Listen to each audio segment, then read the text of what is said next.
scary basement. Each week, me and my friend Roxy are drawn inexplicably and supernaturally to this basement, wherein lurks every scary thing that has ever been, including a stalker with a knife and a gun, a vampire who would be sexier with a new wardrobe that fit just a little better, a big honkin' monkey, and a doll that is alive with the sound of music. I am Mikey McCollor. I'm Roxy Polk. Roxy, let's start out, as we always do, with the scariest thing that happened to us this week. What went down in your life outside the scary basement that spooked you to your bones? So, Mikey, maybe you've heard of this thing called a calorie mate. Have you heard of these snacks? Is that a milkshake? No. Okay. Then no, I have not. It's a little, like, protein food block thing. It's kind of like a meal substitute, more like... Not an every meal substitute, but more like, I don't have enough time to eat lunch, I will eat this thing, and then I will be fine until dinner. So when I stream, I often stream for many hours at a time and get hungry during those streams, and then get hangry, and that's no fun. So I was like, my hero Solid Snake ate these calorie mates, and they're real. And I've always actually been curious what they taste like ever since I, saw them. So they're a Japanese snack, and I ordered a crate of them with 5 different flavors. But so it's 4 or 5 boxes of these different flavors that I've never tried before. So I was like, I hope I like them, because I got a lot of them. And I tried the fruit flavor one, and it was so disgusting I could barely even eat it. Oh, no.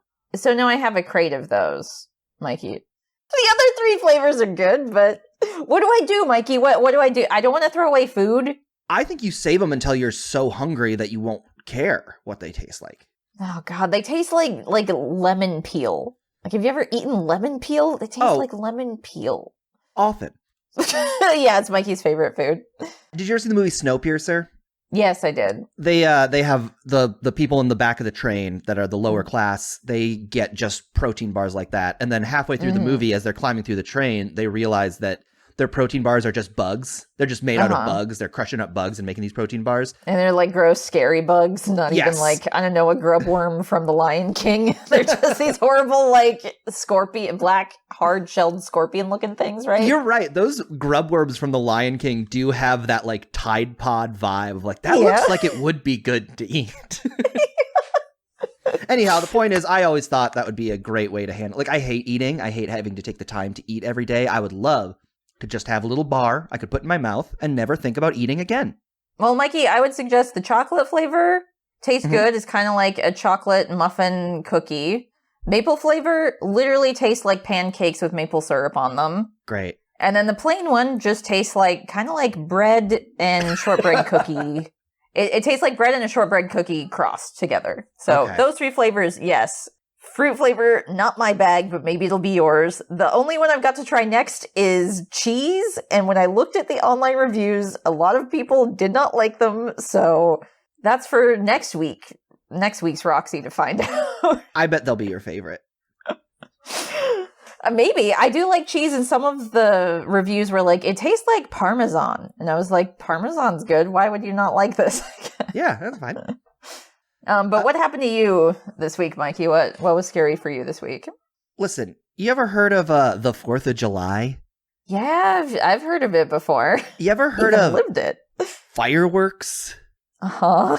Roxy, you're living your life during early July, especially when you're in a metropolis like Los Angeles. Mm-hmm. And the fireworks they just happen. They just happen. And as you well know about me, I'm a jumpy dude. And so I've lived the past week of my life just tremoring with terror because there's just explosions now.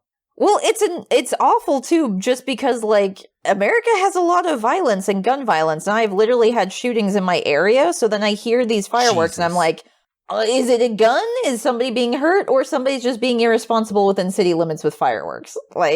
It's scary for so many reasons. You were right to be jump scared by them, Mikey, is what I will say.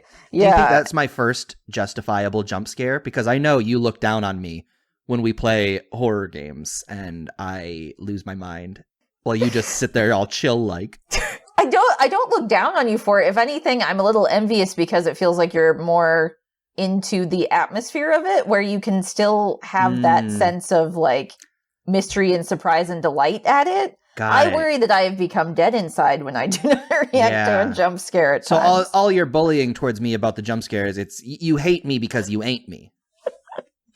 I never realized you saw it as bullying. I should stop, Mikey. I'm sorry. I thought it was good-natured ribbing, but You kept giving me the middle finger. And sticking my tongue out and like looking really angry at you, like neater. But I'll tell you who it's okay to give the middle finger to, and we should both do it right now. The Demon Bot. Okay, let's bully him. Here he comes. Mikey and Roxy, you have deeply hurt my demon robot feelings. Oh, Mikey, now I feel bad about it. You should feel bad for being a bully. Bullying is wrong. Anyway, I'm here to collect your souls and steal your bodies if you didn't watch The Final Girls. Did you watch the film? I did, Roxy, in fact, watch The Final Girls. Did you? Yes, I also watched The Final Girls. Good, then you may keep your souls. For now. You bullies. I'm sorry, Demon Bot. It was all Mikey's fault. I just peer pressured. I did it. Yeah, I immediately said, like, oh yeah, it's okay to bully the Demon Bot because he does hold us hostage and try to keep our souls. But no, it's not fair. It's not fair. It makes me feel bad, but I think you are justified in saying, yeah, someone's trying to take our souls. I think we can bully him, actually, fairly. It doesn't change that I felt guilt about it, but... I like him. Oh, that's... Again. You do? Yeah. Okay. Roxy, do you feel more charitable because of Halloween 2? Oh, no. Okay. No, I just, I'm an empathetic little boy. I come around to folks. I like them just fine. Okay. Roxy, we did watch The Final Girls. What do you say we give a quick plot recap for anybody who hasn't seen the film, who might be listening at the basement cellar door? Let's do it. We open on a trailer for the film Camp Bloodbath, a 1980s Jason-esque slasher flick. We then meet Amanda, one of the actresses from Camp Bloodbath, years after the movie has been released, and her daughter, Max. Amanda still harbors dreams of being a legit movie star, but those dreams will never be realized as she and Max are then in a horrible car accident and Amanda is killed. 3 years later, Max is persuaded by a Camp Bloodbath superfan, her best friend Gertie's stepbrother, Duncan, to come to a screening of Camp Bloodbath. There, a fire breaks out as the movie plays, and the only way for Max, Gertie, and Duncan, Max's crush Chris, and Chris's ex-girlfriend Vicky, to escape is to slice open the movie theater and go through it to the exit door that lies beyond. Max and her friends then find themselves in the world of the movie Camp Bloodbath. Max soon finds herself interacting with characters from the movie, including her mother's character, Nancy. It's pretty wild. Realizing that the movie is happening exactly as we know it to have happened, Max and friends initially watch Jason-like serial killer Billy Murphy murder the first two characters that are murdered in the movie. Then, Billy turns his attention to our group and hurls his machete into Duncan's side. Turns out our heroes can be killed in this bizarre movie universe. With Max hoping to save her mother's character Nancy, and therefore perhaps her actual mother Amanda, the present-day group begins laying out the ground rules for summoning Billy. Only by taking your top off and being willing to engage in premarital sex summons the brute, while a virgin is the only one capable of killing Billy with his own machete. The fact that Max's presence kept Nancy from having sex with one of the characters from the movie, the guy from Workaholics, means Nancy is now a virgin and is a candidate to be the final girl and survive this ordeal. Max's crush Chris then lays out Operation Booby Trap. Using a character from the movie to dance all sexy-like and take her top off, Billy is lured to the cabin, wherein our group opens fire, shooting flaming arrows into his chest. But the killer's strength turns out to be too much as he presses through our heroes' attacks and stabs Gertie and Vicky. Down to just Chris, Max, and Nancy, our group runs from Billy using a pre-established flashback technique to put some distance between themselves and the killer. Here, Billy stabs Chris and abducts Nancy. At Billy's barn, Max saves Nancy, only to be stabbed by Billy shortly thereafter. Nancy helps Max escape, and then finally, Max tells Nancy that, in real life, Max is Nancy's daughter, and she loves her and misses her. Aww. Nancy then decides to do a striptease to lure Billy out so that Max can be the final girl. When Max objects, Nancy tells her that that's what she wants to do. She wants to save Max instead of herself.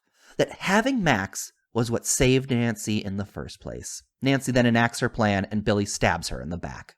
Max then takes the fight to the killer, snatching up Billy's machete and eventually decapitating him. Then the credits of Camp Bloodbath roll, and Max awakens to find herself and Chris in a hospital? There, Max sees that Duncan, Gertie, and Vicky are waiting for Max and Chris to awaken. The gang then realizes they are not back in their world, but in the world of Camp Bloodbath 2, Cruel Summer. And now, with Billy back and roaming the halls of this hospital, it sure is going to be a cruel summer. Taylor Swift be damned. And Roxy, that is the movie The Final Girls. Yep, that's the movie The Final Girls. Did you like it?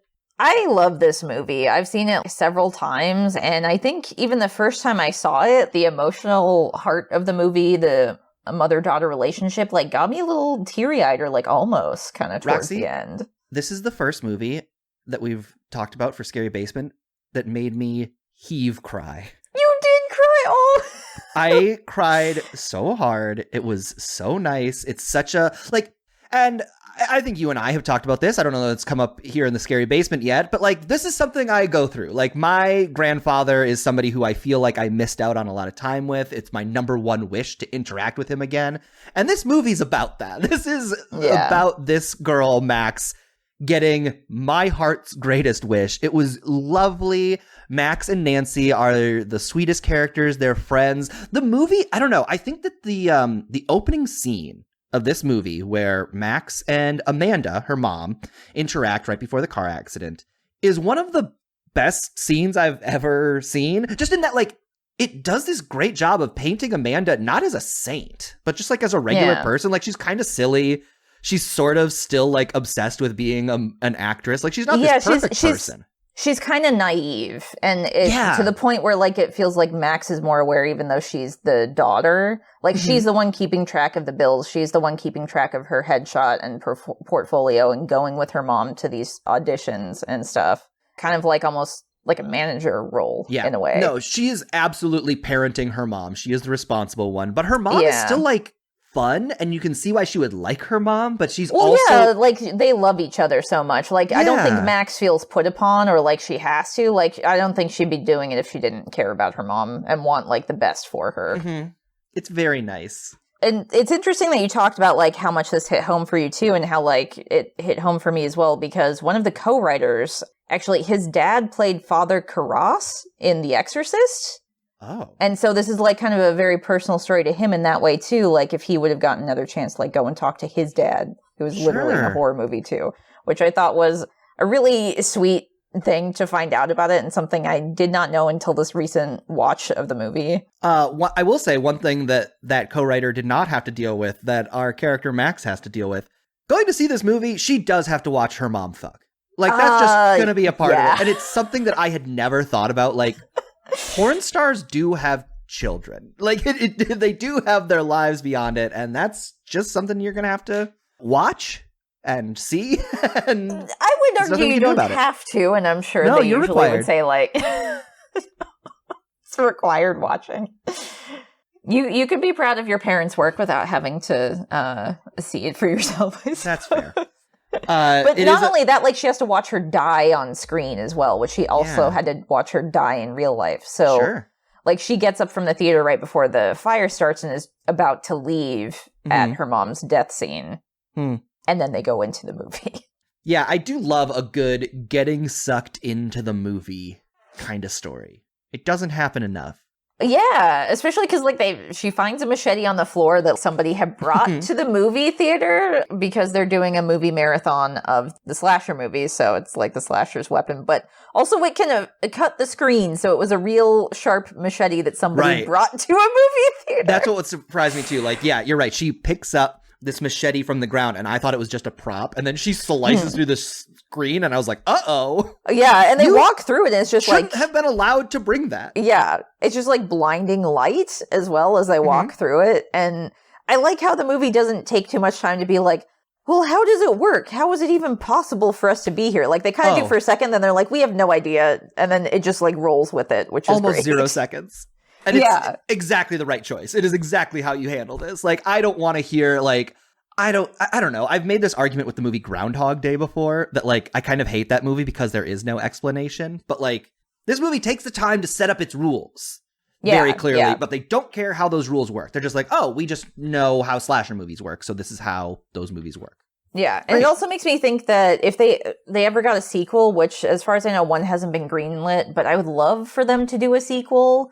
I think like maybe since the emotional heart with the mother-daughter relationship was in the first movie, and that won't exist in the second movie unless, I don't know, some way they find a way around it that she didn't die, but I doubt it. Because it would undermine the entire movie. Right. But like if they wanted to focus on the mechanics and that's how they get out in the second movie, like that'd be fine because that movie doesn't have the same like vibe or intention as this movie does. Like this was about the characters and not so much about how this stuff works. Right. And all of the mechanics and stuff that they use are kind of like framing devices, like the runtime for the movie. And like at the beginning, they encounter the characters who are just in the intro to the movie in like their van. And like they're weirded out by it. So they just kind of like sit there for an hour and a half and then they come by again. And like that's how they start to realize like, oh, okay, so the movie is just doing its runtime normally, even as we're sitting out here in the woods. So like things like that, like that's kind of all you need. They kind of explain it as it goes and as it's necessary, I guess. Yeah.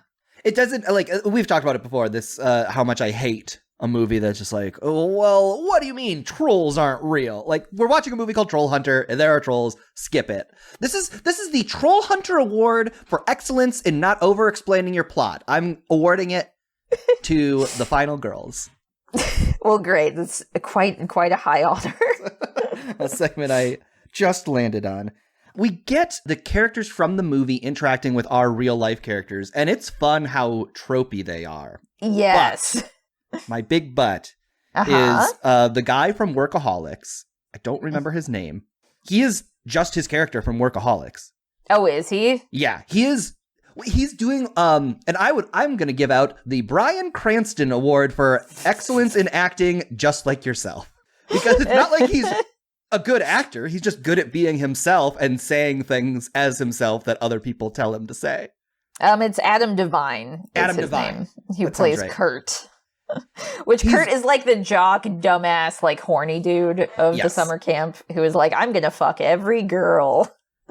And either he is improvising a lot of his lines or there's like some sort of consultation going on with him because the jokes are functionally Workaholics jokes. Also. So did you see the end credits? Because I think the end credits have like outtakes. Yes, I watched a little bit of that. How do you feel about outtakes in a movie at the end?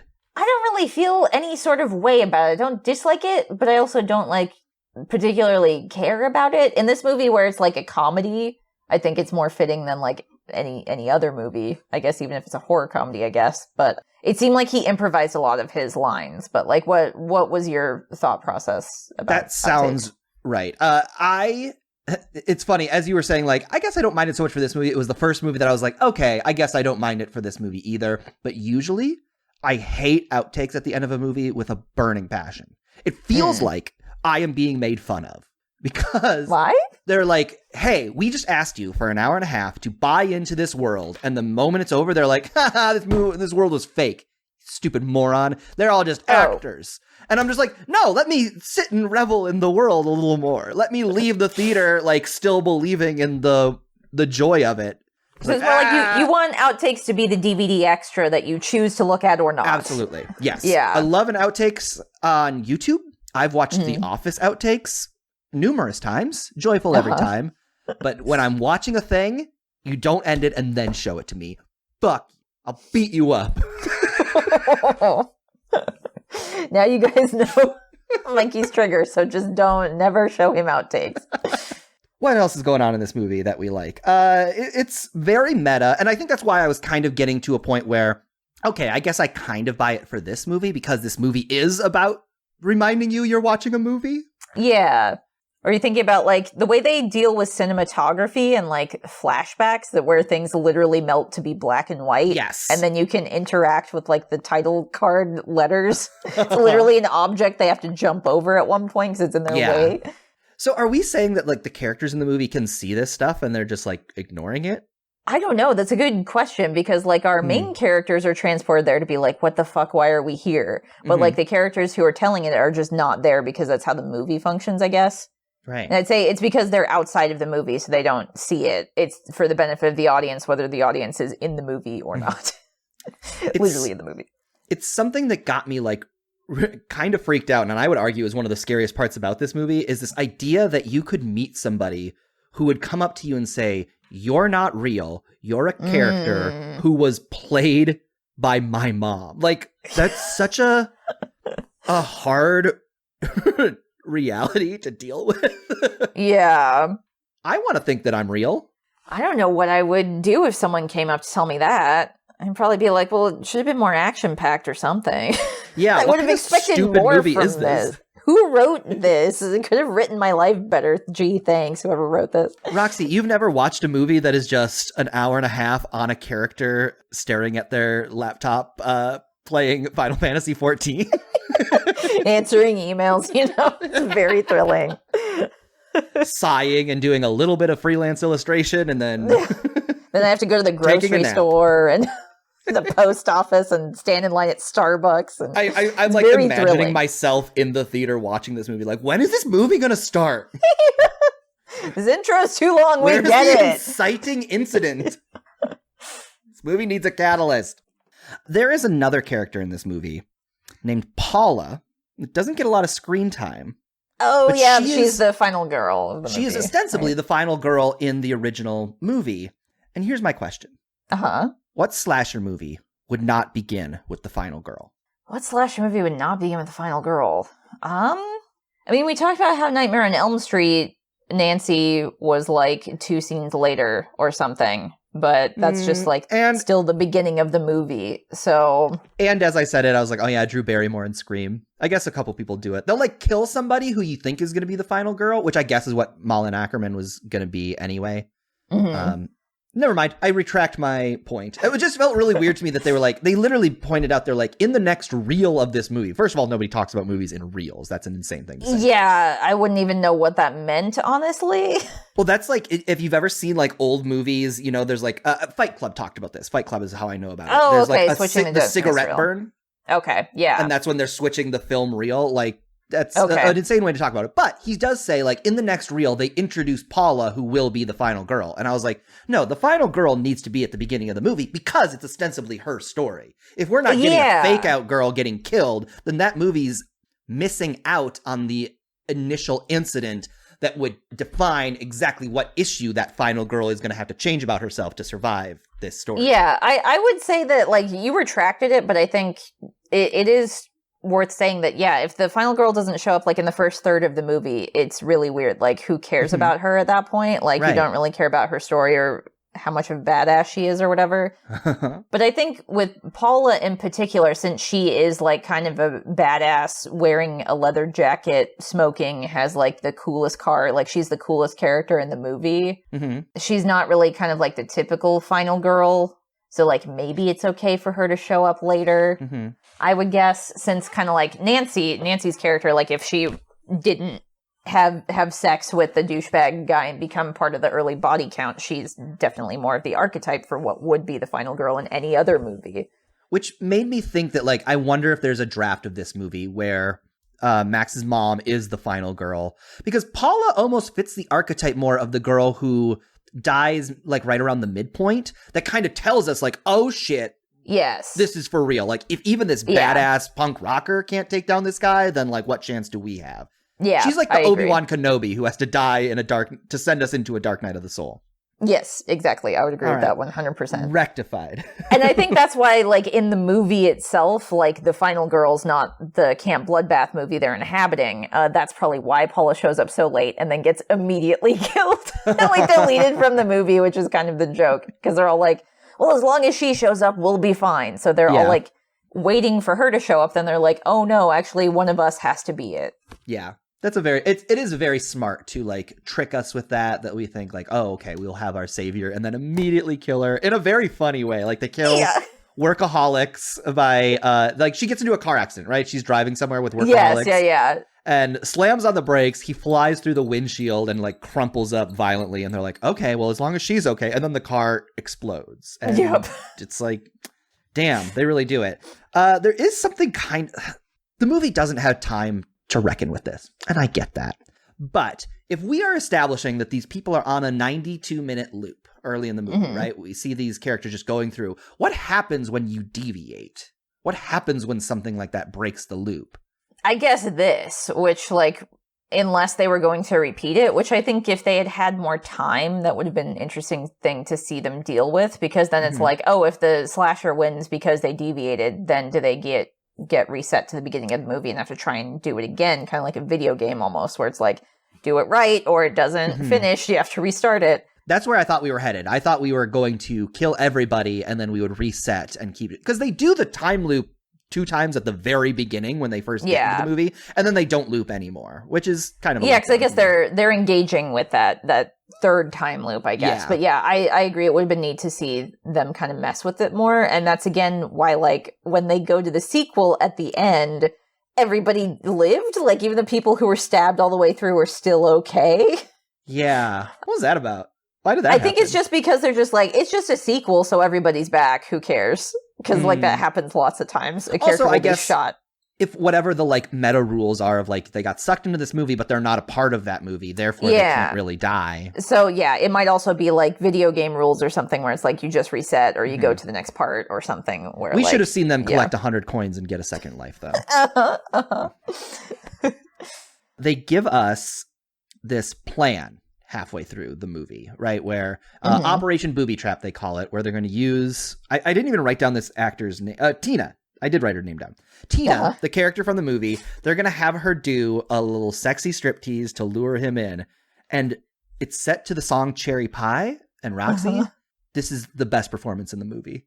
The way she performs this little dance to get him in, where she is simultaneously sexy and out of her mind ridiculous, is so great. So another little funny fact is that actress completely improvised that. That was not choreographed at all. And also because the character is supposed to have taken like 30 Adderall pills and been like, out of her mind. She decided to chug like a bunch of energy drinks beforehand and then just improv. Dude. It's basically method acting. It's very star-making performance. Like, the expression on her face is so funny because she's like so serious looking while doing these absolutely outrageous moves where it's like, yeah, I guess that could be sexy, but it's also extremely, like, aggressive. It's very funny and very sexy. Very hard type. It does feel almost like for every point of funny you lose a point of sexy, but she does find a way to bend that curve around and make and be both at the same time. And, like, that character in particular, like, they know as soon as she takes her top off that the killer's gonna show up, so they like have to put her in an outfit where she can't take her top off too soon. Which they give her like mitts, like oven mitts, duct taped to her hands, and have her wearing like a life vest or something. Dude, it's almost too bad when we have a movie like this where we're both just like, this was great, right? I like this part. It's just like, I don't really have too much to say about this movie besides like, I loved it a lot. It's really good. And I think it's like, is it a PG or PG-13? It's a PG-13 horror movie, I think. Okay, that tracks. Which is like not what you would expect normally, I guess. Because like, I think maybe there's some swearing, but there's like no nudity. The kills are like not super gory or anything. Which I think that might have like put some people off during like when this movie came out maybe. But it's, I don't know, it's so good. I was not expecting to like love it as much the first time I saw it. So, I don't know. This is just me talking about the movie. Go watch it, guys. PG-13, yes. Okay.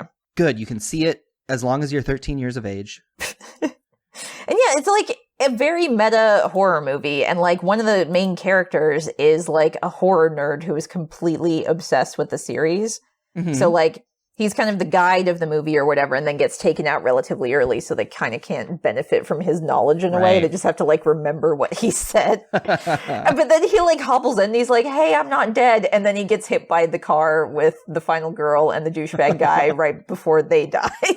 Yeah, they do take their body count up in that instant. Bam, bam, bam. Move through it. Everybody's dead. Great. The way that this movie ends, this idea that by existing, Max has saved her mom, Amanda. Like, we meet Amanda and she is in this place where she still wants more out of her life. She still wants to be a movie star. She still wants her career to happen. But she knows Max is the one thing she's done right in her life. When we meet Nancy, the character she plays in Sleepaway Camp, she's like, I just kind of wish I was a mom.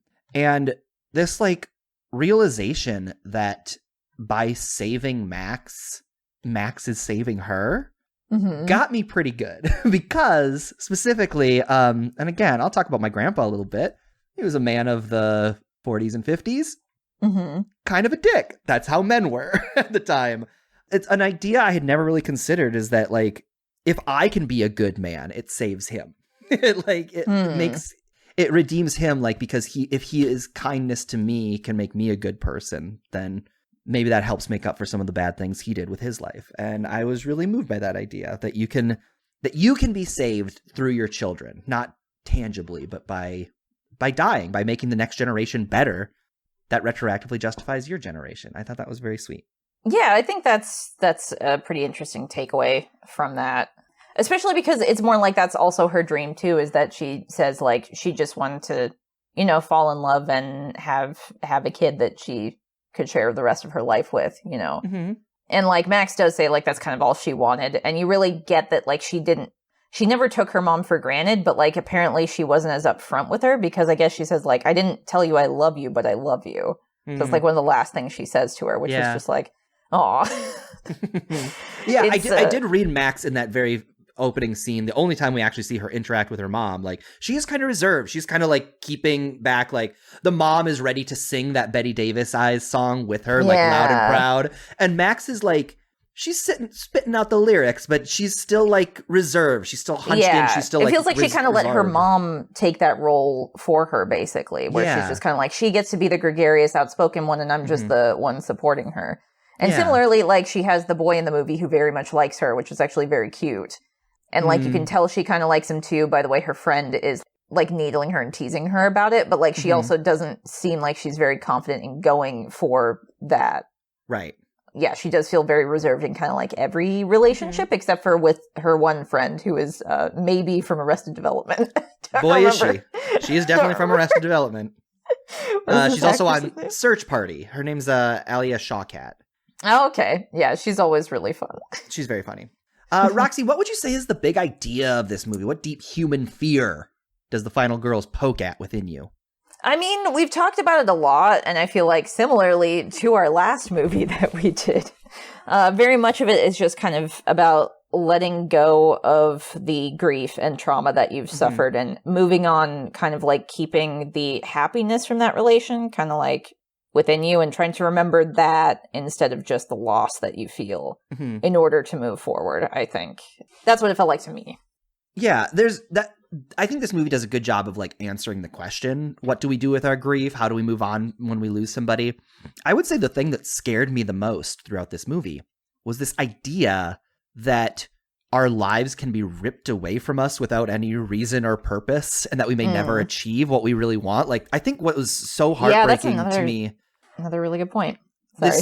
This moment where Nancy is telling Max like how much she wants out of her life, and Max has to just sit there and listen, like, but you're gonna die. Like, it's so upsetting, and she knows what happens. Like, she knows her mom didn't get to be the actress she wanted to be. Yeah, she never wanted to be a movie star. And sometimes that just happens, and it feels almost cruel and purposeless. And for her to get to a place where it's like, yeah, it was cruel and purposeless, but she did this one part right.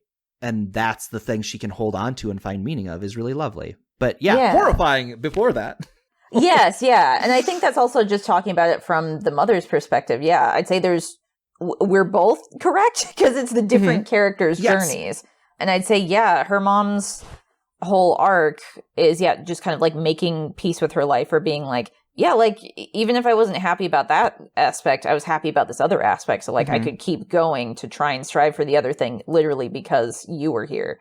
Because you get the sense that, like, if she didn't have her daughter, would she be able to keep striving for these auditions and going forward, or trying to do whatever? That's a good point. Which, I don't know, that's kind of another cute little aspect, and kind of a way to reconcile how, maybe if you don't get everything you want out of life, sometimes some of the parts that you do get are enough, I suppose. Grab onto them and hold them tight, Roxy. That's what I always say. Yeah. I don't always say that. Roxy, now you do. Do you have a question for me? Yeah. So my question to you, Mikey, is if you were in a slasher movie, What stereotypical role do you think you'd be? To use this movie, I would be the Duncan character. I would be the guide.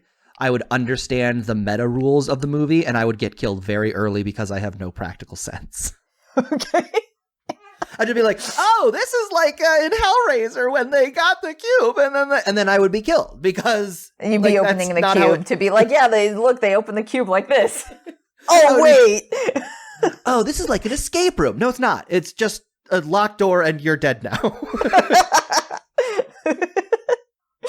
Who would you be? So I similarly thought I would either be that, or I guess I have the possibility of being the final girl because I wouldn't have sex if I was in a slasher movie. Oh, sure. So I'd at least be able to have the possibility of being that, whether I could or not. Who the fuck knows? Yeah, you're very practical about that. I would have sex the moment I get to summer camp. Yeah, exactly. That's another reason why your I would die very early. Yeah, you're very practical. You're like, no. Let's deal with the killer first, and then we'll have sex. This is an order of operations to all of this. Exactly. Roxy, on a scale from 1 to 9, because the 10 does not exist in the scary basement, how likely do you think the events of the final girl are to happen in real life? So, God, there's so many aspects you could rate this on, because 9 and 9, we're all gonna die, and hopefully people will be sad and miss you when you're gone. But everything else that happens in the movie, it's a good call. Yeah, so I bumped it down to a 3 out of 9 because the majority of the movie is the fact that they are in a movie and the world now operates on a completely different scale. And it would be nice if we would be able to see our loved ones and get one last shot to finally say goodbye to them. But sadly, unless we're just unlucky enough to not have experienced crazy movie magic in real life, that doesn't happen. But what about you? I had a similar score, but I went harder on it. I said a 1. Oh, okay. Yeah, it's not just, is it insane to walk into a movie, but they walked into a Jason movie, which is already unrealistic. That's not a thing that happens in real life. Nobody gets taunted so much at summer camp they turn into a behemoth who doesn't die. So yeah, my big criteria, could one unusual thing happen? I'll give it a 9. If 2 unusual things happened, 0. Absolutely not. It's the hat on the hat rule. Can't have a hat on the hat. Roxy, last week we made a bet. Yes, we did. We wanted to know how many kills there would be. I said there would be 18 kills. I said 13. The answer is either. It opens with a trailer where we see some of our characters die in snippets. So if we count that, it's 22. Even without that, it's 18, which was my exact guess. Okay. I was going to say, I think we would count the larger number. So yeah, okay. You win either way. I'm the champion for this week. Yeah, there's a ton of deaths. They kill a lot of people, and then they come back and kill them again. Yep, they sure do.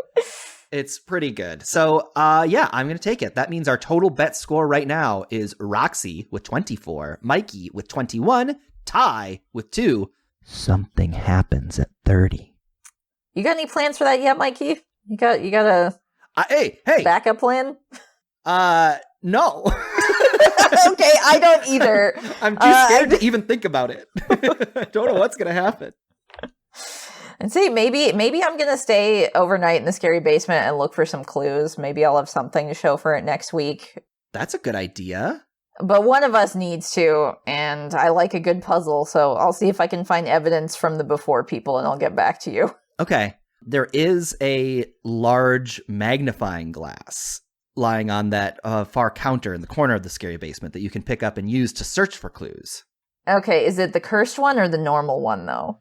Oh, we have to just assume everything in the scary basement is cursed. Okay, so then maybe I'll ask Demon Bot to help me. He can hold it so I can look through it, but I'm not going to touch it. I'm not holding shit. Because Roxy, you're correct. There are 2 magnifying glasses here, the cursed one and the normal one. But the cursed one is purple and spiky and swirling with smoke. The normal one is just slightly cursed. Yeah, it's just, it doesn't really focus that much better. It only magnifies things a little bit better than normal, so it's not really worth it. And if you hold it, you can start to hear your worst thoughts about yourself get amplified. Yeah, and then people around you can hear it too, so it's also embarrassing, and it's just it's not worth it, Yeah. Everybody walks past you and they're like, oh, your sides are getting a little chubby. The love handles are evident. And you're just like, I'm just looking for clues. Then people are going to look at you and be like, yeah, you know what? You are putting on weight. And then they'll You are putting on weight. Yeah. Everybody in the scary basement is very not couth. Just say whatever's on their mind. I get it, Dracula. I'm having a tough time with the pandemic. All right? I'm eating poorly. Yeah, maybe Dracula should try it. Here comes Demon Bot, I assume to make fun of me for my weight. Mikey, unlike you and Roxy, I am not a bully, so I would never comment on your weight. I will, however, insist you watch the 2018 film Annihilation or your souls shall be forfeit and I will claim your bodies as my own. Okay, Roxy, we got Annihilation on the docket for next week. I am excited for this movie. I think this is maybe only the second time we've had a movie that neither of us have seen.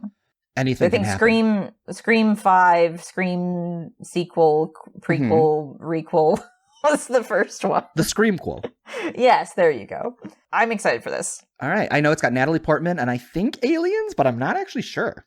Yeah, I don't know either. We'll be able to find out. Exciting. Let's make a bet for next week. How's that sound? Okay, let's do it.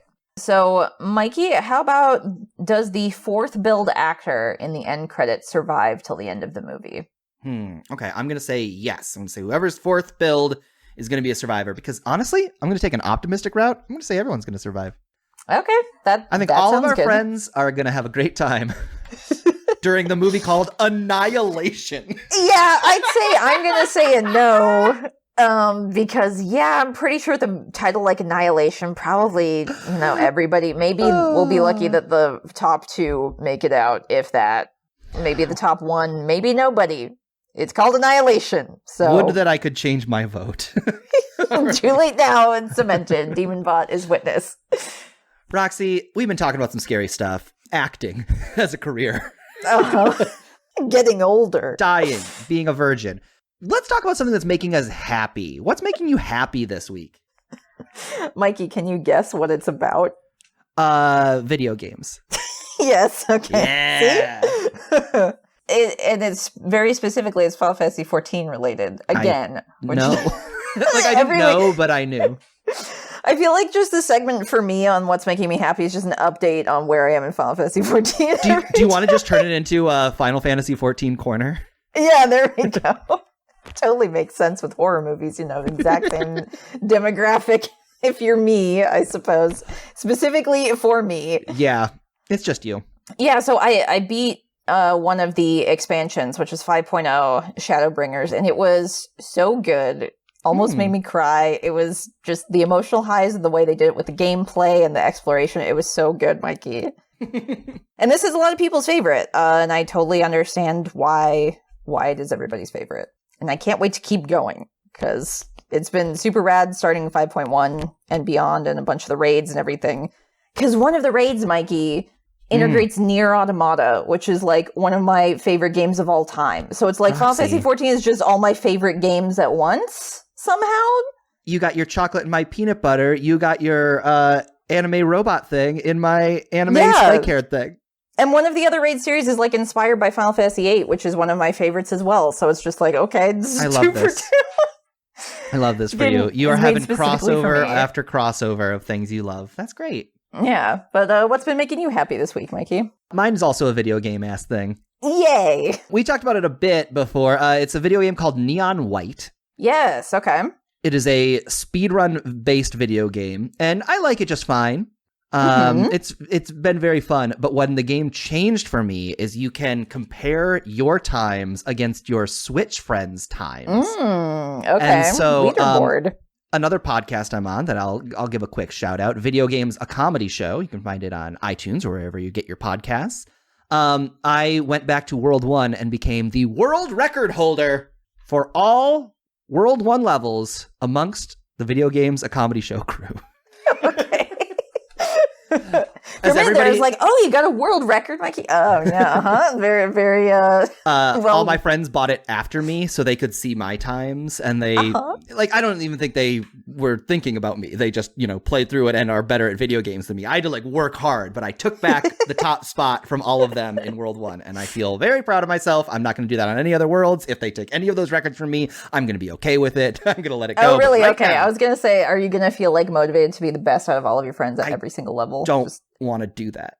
Oh, I don't want to do that. Not going to have that friendly rivalry pushing you to be number one, Mikey. I did it once. I'm the kind of, if I was in the Olympics, I would run and get a gold and then never, literally never even walk fast for the rest of my life. I would be done running. I did it at that moment in time. You could say I was the best runner, and now I'm done.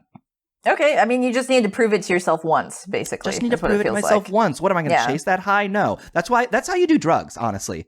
You're never going to top your first hit of meth. So just don't. Do meth once, enjoy it, and then say that was great. Moving on. You heard it here, guys. Only do meth once. Do meth once. Dare to resist drugs and alcohol, except for once. Roxy, each week the Demon Bot hires a new monster to guard the basement door and keep us from escaping, and yet each week we still escape. This week, I brought along a pistol, a rocket launcher, 2 shotguns, an explosive jetpack, 3 flamethrowers, and a bundle of ninja stars. You ready to see who we got guarding the door? Okay, well, damn, it sounds like you were extremely prepared for any kind of monster. Anything. Here we go. Let's open the door. Roxy. Uh-huh. There's no one out here. What? Hey, Demon Bot, what's going on? Did you not hide a guardsman of the basement? Mikey and Roxy, I will no longer be hiring guards for the scary basement door. Oh, why is that, Demon Bot? What's going on? After the party last week for Halloween 2, I realized that you are more than just the bodies I am attempting to steal. You are my friends, and friendship is not real friendship if it is forced. Because I know you will come back. You always come back. That's nice. Don't you think that's nice, Roxy? That is really nice. I'd also say since we're compelled to come here every week, it's not exactly a choice. So we'll be here every week. Yeah. I think it's just that we've embraced our situation now. And we have fun recording these episodes. We have an understanding with the Demon Bot, with all the various monsters who we partied down with. Yeah, we're also all friends too, sure. I love it here. Listen, things are good with all of us and the Demon Bot and a lot of the monsters. But that creature from the Black Lagoon I hooked up with after Halloween 2, that's going to be awkward for a while. Yeah, I see him kind of pretending they're not looking over here. Mm-hmm. Like they want to say something to you, Mikey, so I think you might need to leave. Yeah, this creature from the Black Lagoon is over here, doing that thing where, he's pretending he's on his phone, but he's not holding a phone. It's just his weird fish claw hand, and he's just I don't care.